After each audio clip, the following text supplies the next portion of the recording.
Vizag steel plant విషయంలో స్వయంగా ముఖ్యమంత్రి చంద్రబాబు నాయుడు అబద్ధాలు చెప్తున్నారు. అందరినీ నమ్మించాలని చూస్తున్నారు.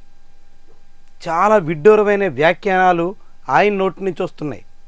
కార్మికుల్ని బెదిరించే ప్రయత్నం చేస్తున్నారు, జనాల్ని వంచే పనిలో ఉన్నారు. ఇందుకీ చంద్రబాబు చెప్తున్న అబద్ధాలేంటి? పాయింట్స్ వారీగా చూద్దాం.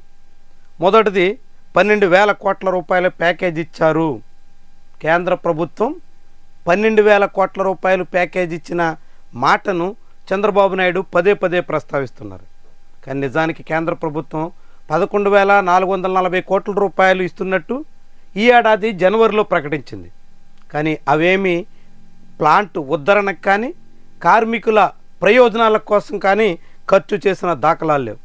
మొత్తం కేంద్ర ప్రభుత్వం దశల వారీగా విడుదల చేసిన ఆ ప్యాకేజ్ మొత్తాన్ని వివిధ రకాలుగా బుక్ అడ్జస్ట్మెంట్ చేసుకున్నారు. పాత అప్పులకి, ప్లాంట్ చెల్లించాల్సిన పన్నులకి, ఇతర వ్యవహారాలకి సరిపెట్టారు. ఒక్క పైసా కూడా ప్లాంట్ కోసం వెచ్చించిన దాఖలాలు లేవు. అంటే ప్యాకేజ్ ఎవరి కోసం ఇచ్చినట్టు? ప్యాకేజ్ ఇచ్చి ప్లాంట్ను ఉద్ధరించామనే మాట ఎందుకు చెప్తున్నట్టు?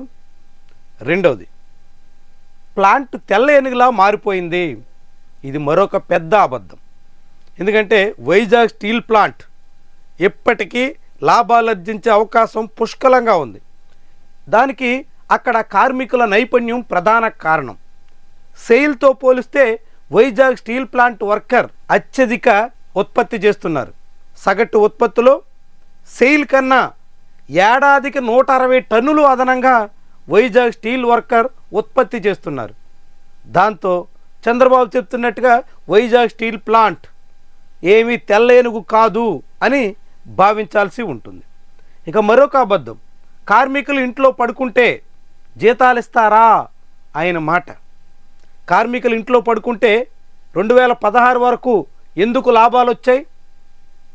కార్మికులు ఇంట్లో పడుకుంటే ఎప్పటికీ సెయిల్లో ఉత్పత్తి చేస్తున్న కార్మికుడి సగటు కన్నా వైజాగ్ స్టీల్ ప్లాంట్ రాష్ట్రీయ ఇస్పాత్ నిగమ్ లిమిటెడ్లో ఎందుకు ఎక్కువ ఉంది?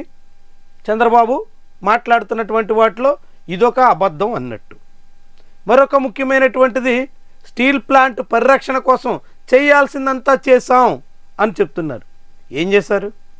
ఏడాదిన్నర కూటమి ప్రభుత్వంలో ఎన్నికల ముందు చెప్పిన మాట ఒక్కటైనా నెరవేర్చారా? వైజాగ్ స్టీల్ ప్లాంట్కి సొంత గనులు కేటాయించాలి అని ప్రతిపక్షంలో ఉండగా మాట్లాడిన చంద్రబాబు అధికారంలోకి వచ్చిన తర్వాత ఎందుకని మాట మార్చేశారు? అప్పుడు వైజాగ్ స్టీల్ ప్లాంట్ గనుల కోసం పోరాడతాం అని చెప్పినటువంటి పెద్ద మనిషి ఇప్పుడెందుకు ఆర్సెల్ఆర్ మిట్టల్ చుట్టూ తిరుగుతున్నారు? ఆర్సెల్ఆర్ మిట్టల్ ప్రయోజనాల కోసమే పాటుపడుతున్నారు. ప్రైవేటు కంపెనీల ప్రయోజనాల కోసం పాటుపడుతూ ఆంధ్రప్రదేశ్లోనే అతిపెద్ద ప్రభుత్వ రంగ పరిశ్రమని మూత వేయించే దిశలో ఉన్నారా అనే అనుమానం కూడా ఆయన మాటలను బట్టి అర్థం చేసుకోవాల్సి ఉంటుంది.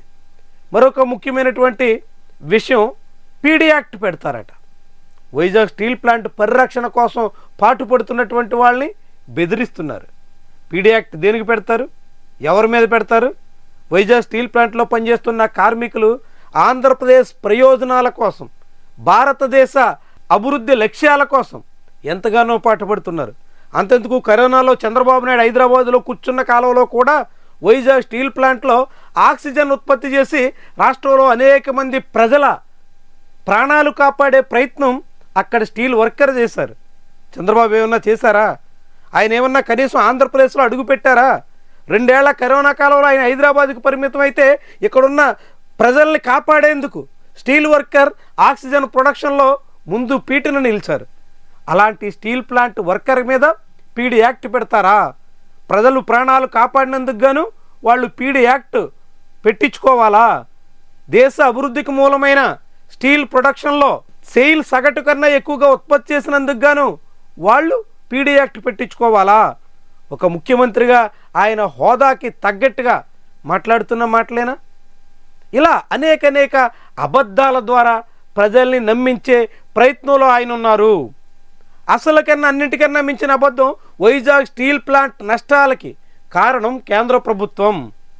వైజాగ్ స్టీల్ ప్లాంట్కి ముడిసరుకు సరఫరా చేస్తున్నారా?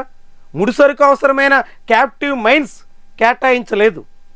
దాదాపు 4 దశాబ్దాలుగా వైజాగ్ స్టీల్ ప్లాంట్ని సొంత గనులు లేకుండా వేధిస్తున్నారు. అయినా ఆ ప్లాంట్ సుదీర్ఘకాలం పాటు లాభాల్లో నడిచింది. ఇప్పుడు నష్టాలు రావడానికి ప్రధాన కారణం ముడిసరుకు రాకుండా ప్రభుత్వమే అడ్డుకుంటోంది. ముఖ్యంగా రైళ్లలో గూడ్స్ ట్రైన్ ద్వారా సరఫరా చేసేందుకు అవసరమైన ర్యాక్స్ కూడా అందకుండా చేస్తోంది. దాదాపు 7-8 ర్యాక్స్ అవసరమైతే 2-3 ర్యాక్స్ మాత్రమే సరఫరా చేసి చేతులు దులుపుకుంటోంది. ర్యాక్స్ సరఫరా చేయడమే కాదు, ఆస్ట్రేలియా నుంచి కుకింగ్ కోల్ వస్తే గంగవరం పోర్ట్ అదానీ సంస్థ నిలిపేసిన కనీసం కూడా పట్టించుకున్న దాఖలాలు లేవు. 45 రోజుల పాటు గంగవరం పోర్ట్లో కుకింగ్ కోల్ నిల్వ ఉండిపోవాల్సిన పరిస్థితి వచ్చింది. వీటన్నిటికీ కారణం ఎవరు అంటే ప్లాంట్ నష్టాలకి అసలు కారణం ప్రభుత్వ విధానాల్లో ఉంటే కార్మికుడి మీద నెపనెట్టి ఆ ప్లాంట్ని ప్రైవేట్ చేసే ప్రయత్నంలో ఉన్నారా? వైజాగ్ స్టీల్ ప్లాంట్ అంటే ఇప్పుడు సుమారు 4 లక్షల కోట్ల రూపాయల విలువైన ప్రజల సంపద. 4 లక్షల కోట్లు అంటే ఒక ఏడాది ఆంధ్రప్రదేశ్ మొత్తం రాష్ట్ర బడ్జెట్ కన్నా ఎక్కువ అన్నట్టు. రాష్ట్ర ప్రభుత్వ బడ్జెట్ కన్నా దాదాపు 70-80 వేల కోట్ల రూపాయలు ఎక్కువగా వైజాగ్ స్టీల్ ప్లాంట్ ఖరీదు ఉంటుంది. అక్కడ ఉన్న మెటీరియల్ కావచ్చు, ఆ ప్లాంట్కు ఉన్న భూములు కావచ్చు, ఆ ప్లాంట్కు ఉన్న మొత్తం అసెట్స్ అన్నీ కలిపితే అంత విలువైనటువంటి ఖరీదైన ప్లాంట్ విషయంలో చంద్రబాబు అబద్ధాలు, అర్ధసత్యాలు, అడ్డగోలు వాదనల ద్వారా అందరినీ వంచే ప్రయత్నం చేయడం వెనక ప్రైవేటీకరణ కుట్ర సుస్పష్టంగా కనిపిస్తోంది. ఆర్సిలార్మిట్టల్ అనే అనకాపల్లి సమీపంలో ఒక కొత్త స్టీల్ ప్లాంట్ ఏర్పాటు చేయడం కోసం ప్రైవేట్ సంస్థ రాబోతున్న తరుణంలో ప్రభుత్వ రంగ సంస్థ ఊపిరి తీసేయాలనే యోచన ఉన్నట్టు భావించాల్సి ఉంటుంది. ప్రైవేటు వాళ్ళ లాభాలు రావాలంటే ప్రభుత్వ రంగం పూర్తిగా అడ్డు తొలగిపోవాలి అని అంచనా వేస్తున్నట్టుగా అనుమానించాల్సి ఉంటుంది. ప్రైవేటు సంస్థల కోసం ప్రభుత్వ ఆస్తిని, ప్రజల ఆస్తిని, ప్రభుత్వ రంగ సంస్థని నిలువునా ముంచేయాలని చూస్తున్న ఆంధ్రప్రదేశ్ ముఖ్యమంత్రి తీరు ఎన్ని అబద్ధాలు చెప్పడానికైనా, ఎంతగా దిగజారడానికైనా సిద్ధమేనా అనే అనుమానం కలుగుతోంది. వైజాగ్ స్టీల్ ప్లాంట్ చుట్టూ చంద్రబాబు చెప్తున్న అబద్ధాలు, అర్ధసత్యాలు అందులో భాగంగానే చూడాల్సి ఉంటుంది.